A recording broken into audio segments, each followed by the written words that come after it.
Welcome to the official Lawyer Minds podcast. Lawyer Minds is an ever-growing ecosystem for all the resources modern lawyers need. As the official Lawyer Minds podcast, we'll discuss everything from the latest happenings on the website to industry news. Get ready. Here we go. It's time to dive into the minds of successful lawyers. Here are your hosts, Tad Thomas and Mike Campbell. Mike, I can't wait until the day that I can drive all over the country and to court and to work and not pay attention, sit there and read the newspaper, read my iPad, do whatever distracted things that, I'd like to be doing during that time. You don't just set it on cruise control and let it go? I thought that's how that worked.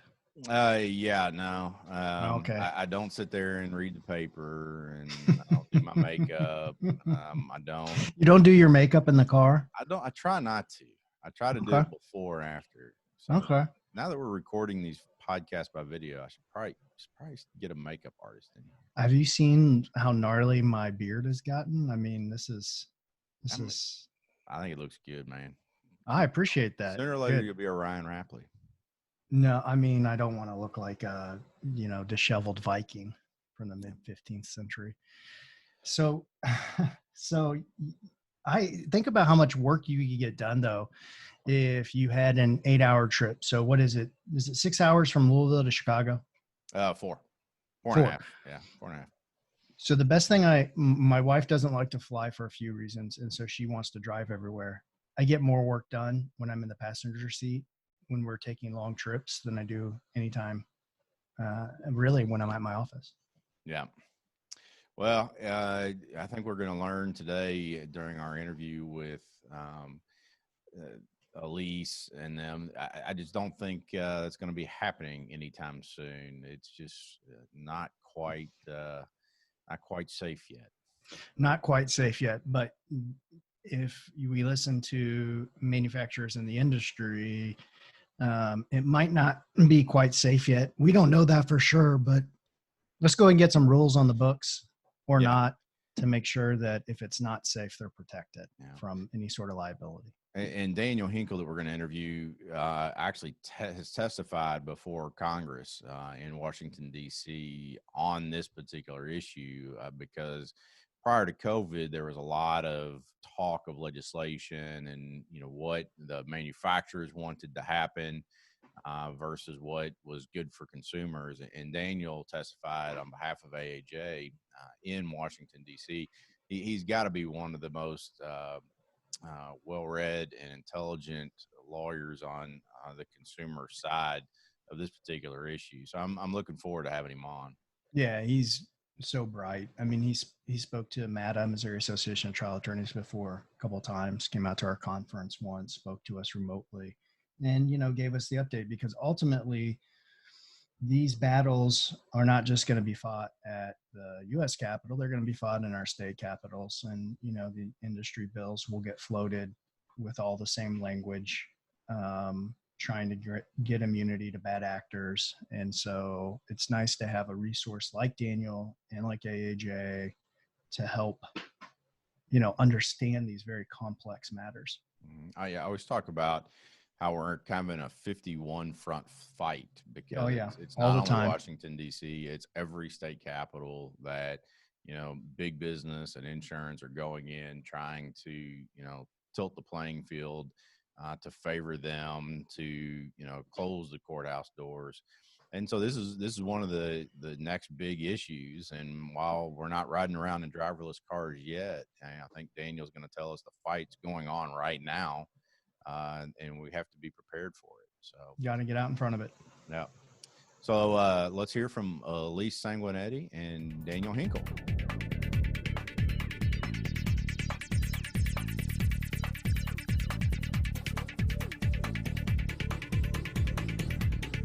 Daniel and Elise, thank you all so much for being on the podcast today. Really appreciate it. Thanks for having us. So we've got Elise Sanguinetti. Elise is the past president of the American Association for Justice and a trial lawyer in California. Elise, tell us a little bit about your practice. Yeah, I'd be glad to. I practice doing mostly personal injury work, product liability, wrongful death, and some legal malpractice work. Right. I have an office in the San Francisco Bay Area, one in Los Angeles, and one in Las Vegas, Nevada. Great. And Daniel Hinkle, you are the Senior State Affairs Counsel with AAJ. What is that? That is my job at AAJ. Is I'm an attorney, and I work with all the state trial lawyer associations across the country, gathering information about emerging trends that we're seeing happen across all 50 states, which is obviously where automated driving and automated vehicles has come in over the past couple of years. But also serve as a resource for any time they have a request, information, anything like that. We're just a resource that they can reach out to, and to provide them information, research, all of the other things that we have access to. And I've seen both of you guys speak on different programs, both at AAJ and just around the country, on driverless cars. And you guys are at the forefront of this issue. Elise, I guess my question for you is, I have a 16 or 15-year-old son turning 16. I've told him I'm not teaching him how to drive. He's going to have a driverless car and everything's going to be great, right? Not so much. Well, to start off, the argument from the industry, and I'll call it, I know we use the term driverless car, but we really like to refer to it as autonomous vehicles. And the reason that we say that is because whether it's a human behind the wheel or a computer that's running the car, there's still a driver, right? There's still somebody there controlling what's happening. But what we hear from the industry often is that, putting a computer in charge is going to be so much safer, that it'll do away with the distractions that we see and driver negligence, driver fault. But we know that from somebody that does product liability work, I know personally that the industry often puts profits over safety, and that's a significant concern that we should have. And just the timing of how fast they're trying to push this technology out on the roads should also be very concerning to us. Mm-hmm. So Daniel, is this something that we need to be worried about now, or is it something that's, 10, 20 years off in the future? We hear it all the time, but, I have yet to actually see a driverless car on the streets of, Kentucky or Chicago. Well, that's one of the weird things about this issue, is that we do need to be concerned about it now. I started at AAJ 5 years ago, and the first year that I was starting to track this issue, we saw 12 bills introduced across the country writing the rules for how states are going to be regulating these, the different sort of like who's defined as the driver, what are the insurance requirements, all of the things that are really going to matter when they do hit the roads. Those rules are being written now. There's legislation at the federal level. But on the technology side, it really is, as Elise said, like they're still trying to figure out exactly how to do it. We see pilot projects in a number of different states. Phoenix, the Phoenix metro area is one of the areas that there's a lot of testing being done. There's a lot of testing being done in California, but it's all sort of like very new, and they're still trying to figure out exactly how to bring it together. The thing is, though, is if they can figure it out, it could scale quickly. And so that's one of the reasons why they're focused on trying to write the rules ahead of time, because if they get a favorable legal regime, they can push out technology that's not safe, but they could achieve the market that they want and make it profitable. Yeah. So let's say, I guess talking about technology specifically for now, I think some of us have seen the YouTube videos, and Daniel, you've had some of them in your presentations of driverless cars just, running through stoplights or stop signs and things like that. Daniel or Elise, what are some of the technology problems that they're still facing that could cause harm to our consumers and pedestrians? I'll start, Daniel, and let you pitch in. This is machine learning. This is what I think most people don't really understand about autonomous vehicles, is that they are machines that are going out there on the road and they're learning. So imagine, you were talking about your 15-year-old son. These cars are out there like your 15-year-old son trying to learn information, and they learn from their mistakes. So if you put these vehicles out on the roadway, they're going to make significant mistakes similar to what a teenager would do. But they're constantly learning and changing. This isn't a technology where we put in a bunch of data and that they go out on the road and they know how to do it safely. It doesn't work that way. And so there's a lot of things that can affect, so much that can affect whether or not they run a stop sign. We know that the vehicles can be very affected by snow, for example. They can be affected. This is one thing that's really not talked about a lot, but it can be affected by the color of someone's skin and whether or not they recognize a pedestrian in a walkway. So there's so many factors that go into it, and I'll let Daniel add a little bit more into that.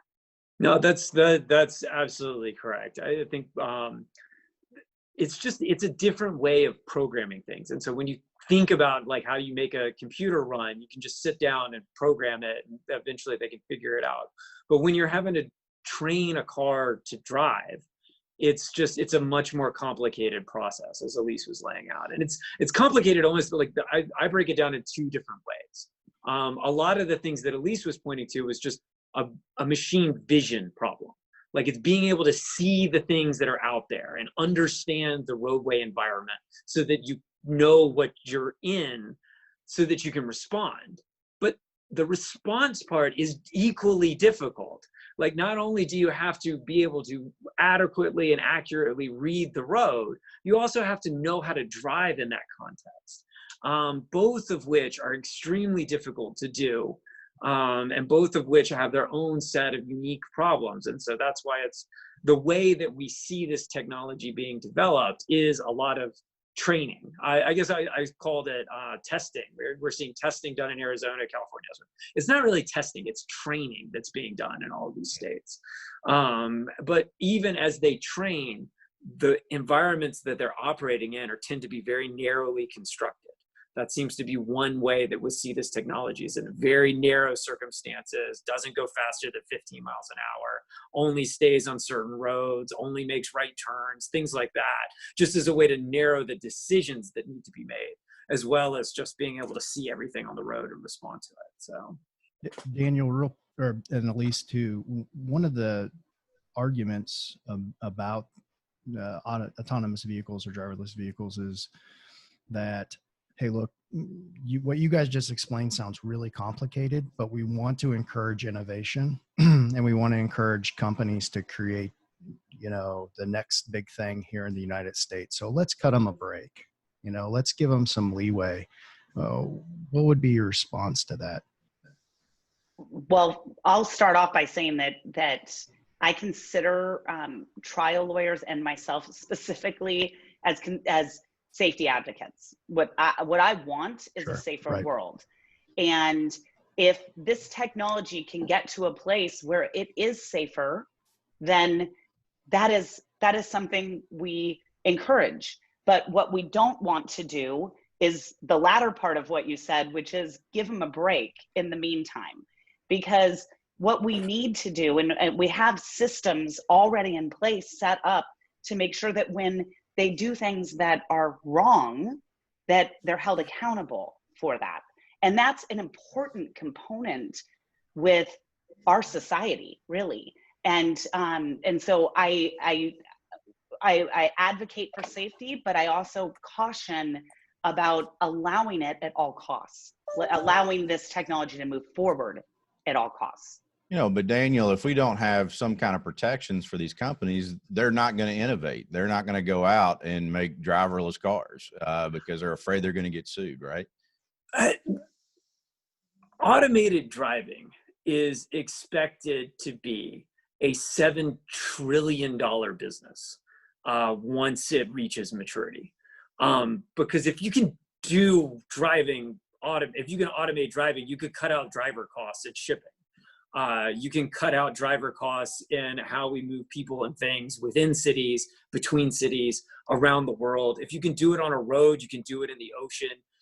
You can really, it's the foundational aspect of being able to do it in the sky. Some of the machine vision technology that's being developed here. The companies are gonna work on this technology no matter what. This is, China is investing heavily in it.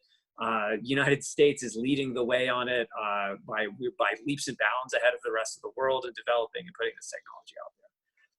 And to Mike's argument, to your argument, if the industry wants the permission to go out and innovate, that's what the tort system is for. Tort system allows you to go out and do the things that you want to do, so long as you adhere to the duties that you've been, that society has put on you. You need to, not have a defective product. You need to, act with reasonable care towards other road users.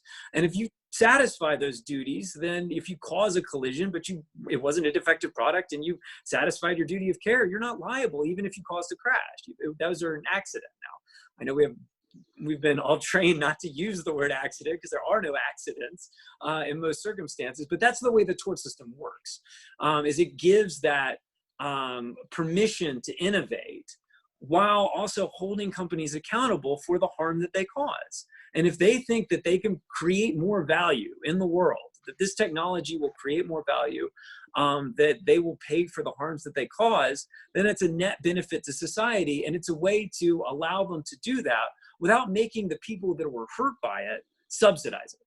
You don't, just because someone was hurt when they were walking across the street through no fault of their own by an automated vehicle, doesn't mean that that person has to be the one to pay for this company's innovation or to pay for the United States and their, technological battle against China. That's just not, it's not fair. It's not right. It leads to perverse incentives where they're going to put technology out that's not as safe as it needs to be. And it creates a race to the bottom where you have companies that will take advantage of that to achieve market share, where you're going to stifle the ability for a company that could build a safer technology to actually get out there, because they just can't get riders, so they can't make a profit. So their technology dies, even though it's better, even though it's safer. And so it's a really good opportunity to defend the tort system and what it means and why it's important to allowing American innovation while at the same time not making the victim subsidize it. Yeah, isn't it fair to say that, once upon a time in this country, we ran tests on people against their will and without their knowledge to test out, psychological and psychiatric procedures and medications. And at some point in time, we decided, it's not fair to do that to someone who doesn't know that that's what you're doing. And essentially what these companies are doing is, like you said, they're putting these vehicles on the road, training them. And in the public in those areas, they don't know. They're not consenting to say, oh, yeah, sure, you can put this dangerous vehicle on the road in my lane of travel or while I'm going through this crosswalk. They don't have the ability to consent to that. And so, so like you said, Daniel, it falls, to the tort system. So Elise, when these companies are coming in and going to these state legislatures and saying, well, this is a whole new technology, everything's brand new here. We need to modify the tort system. We need to change everything to address this whole new technology. How do we respond to that? We have had innovation, especially in California, for as long as I've been alive and much longer than that. We haven't had to change our tort system to accommodate innovation. And we don't need to change our tort system to accommodate innovation here. We have a tort system state by state that currently accommodates lots and lots of forms of technology and innovation. And there's no reason to make special changes related to autonomous vehicles. But Daniel, that's what they're doing, right? They're going state by state right now. They are. We have been with the leadership of our state trial lawyer associations in the legislature, pointing out the problems with trying to modify the tort system, and we've been reasonably successful, I think, at being able to hold off those arguments that we need to make a wholesale change. It's been, we've been very successful, I think, in part because it's still early and there's still not that tremendous financial pressure, but we've also got the better argument here. There have been two areas, though, that I think are ripe for sort of legislating, one at the federal level and one at the state level. One issue that arises at the state level that's genuinely, it's just a genuine problem created by the novelty of this, is who is defined as the driver of the vehicle when it is being operated by an algorithm alone.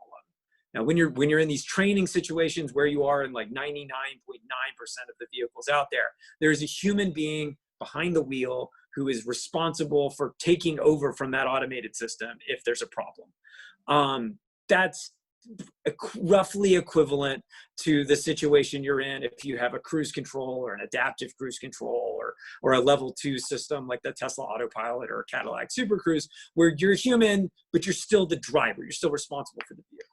The issue arises, though, is what happens when you take that person out of the car? Or you tell that person, look, you don't have to pay attention to the road. You can watch a movie, you can read a book, we've got the driving. That situation, the auto manufacturers, the people that are developing this technology, want to say that there is no driver. There's no longer a driver, which creates problems for the way tort law works, because it's the driver that has a duty of care to other road users. They have the responsibility to observe the roadway environment and to react accordingly in order to avoid collisions. They have a duty to respond to other people's negligence. They have all the duties, everything that involved in auto tort, it all rests on a driver's responsibility. That's why they want to do away with the driver, because they don't want to have that responsibility. If you look at the way the technology is done, if you look at the way that we've understood the concept of the driver, not just now, but historically, and you understand sort of the goals of that tort system framework, the manufacturer should be the driver. They should have a continued, ever-present, constant duty to adhere to a standard of care, to avoid collisions with others, to pay attention and respond to other road users. They don't want that ever-present constant duty. They're much more comfortable with product liability framework, or for a couple of reasons. One being that they understand it. They're manufacturer lawyers. That's what they know. But two, because if it's purely product liability, it sets you up for a preemption framework where they can go to the federal government and get a sympathetic regulator to tell them, as long as I do X, Y, and Z, that's not a defective vehicle. And that's clearly part of their argument. And so that's one way. And then at the federal level, it's not actually a problem with tort. It's a problem with contract, and it's forced arbitration. Because as you start automating these vehicles, the dominant platform for providing them seems to be emerging as a ride-hailing business, where all the ride-hailing companies already use forced arbitration clauses.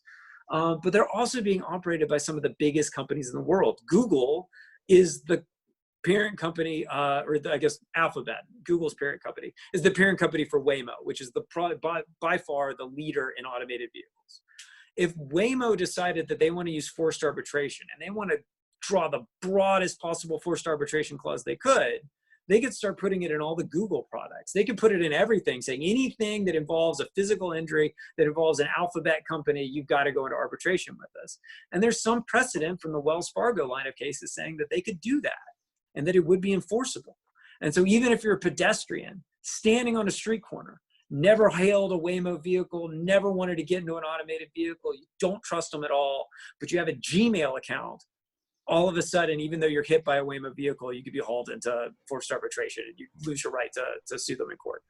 And so that forced arbitration issue is one of our main points that we're trying to force whenever we're talking about legislation in Congress. Like, that's something that we have to fix, and we have to fix it now, before it becomes a huge problem, and not after it becomes a huge problem.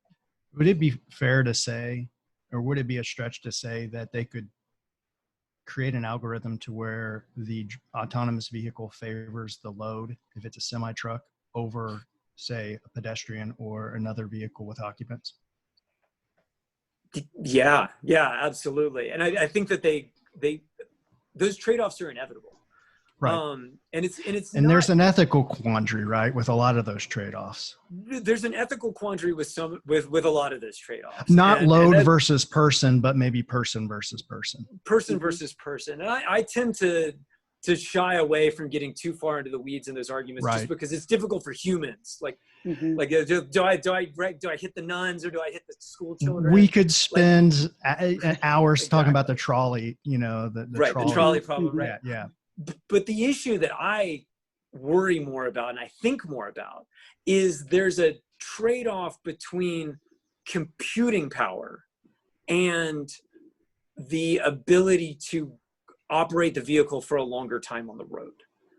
The computers that are required in order to operate an automated vehicle are very power intensive. They're very power hungry.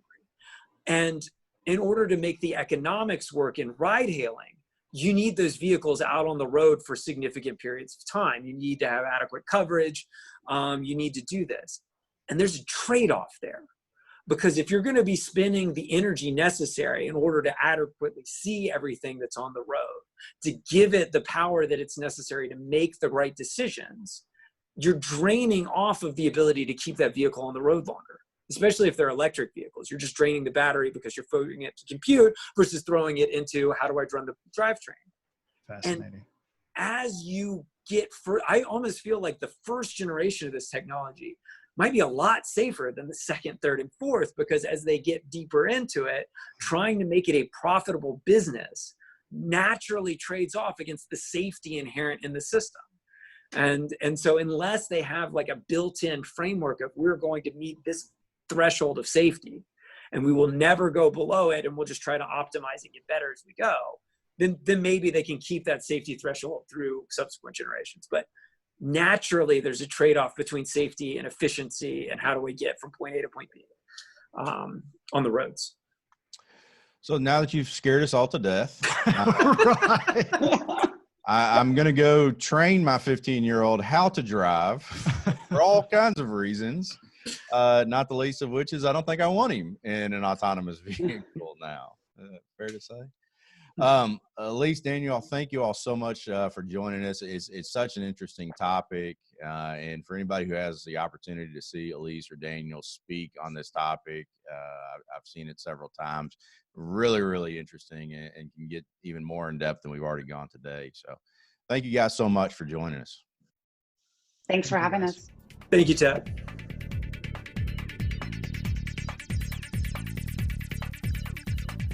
What do you think? Really complex stuff that really smart people like Daniel and Elise can break down and simplify for small minds like mine. And I am very appreciative of that. You know, it's nice to have somebody like Daniel who's, immersed in this stuff and is smart enough to see this stuff that none of the rest of us see coming. The whole discussion about, the trade-offs between computing power and, having a right. I mean, it's incredible. It's incredible.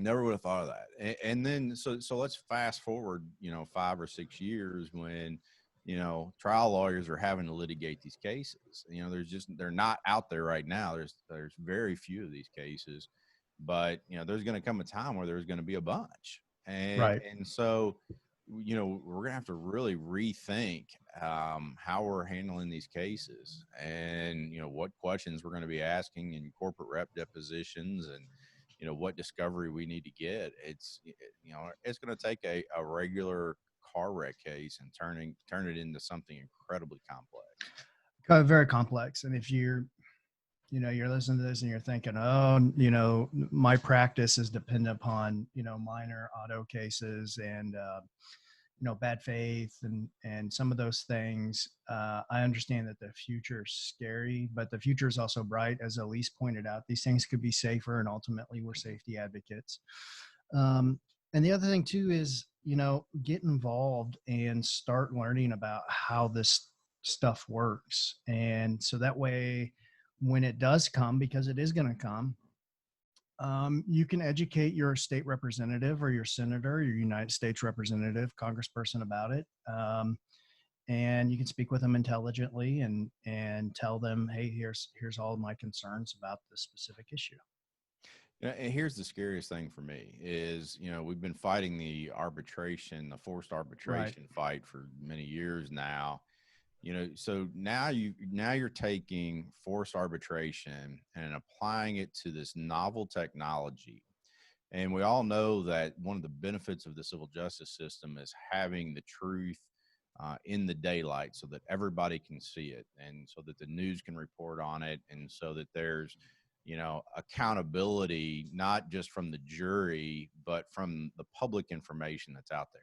So now you take this novel technology that's going to be a problem, that's going to have safety issues, and you're litigating these cases now behind closed doors in the dark of night, so that nobody really knows how bad it is. It's, maybe we'll have someone on to talk about the Remington case. It was one of the really significant cases about why forced arbitration is such a bad thing. And you apply it to this, and man, it's just, it's dangerous. You got to have the tension, right, between innovation and putting products out into society and regular people coming in and being the regulators, like on a jury, and saying this was made, in an unsafe manner, and you guys knew about it and didn't do anything. That's where the Takata airbag cases come into play. You've got the GM ignition switch. I don't know how many people I've talked to who've told me, it's weird because my car was acting really funny or did these things. I was on a flight home once with a defense lawyer, and just met him and got to talking about what I do. And he told me about how his son just went off the road and died. And he's like, my son was a good driver, but he had this GM vehicle, and now we look back and wonder. Those things never come to light unless you have that tension, which is this system of justice that we've developed, and it works if we let it do its job. Yeah, I mean, you look at all the major consumer reforms over the last several decades. Tobacco. Tobacco, bourbon, right? Bourbon, yeah. Second podcast, right?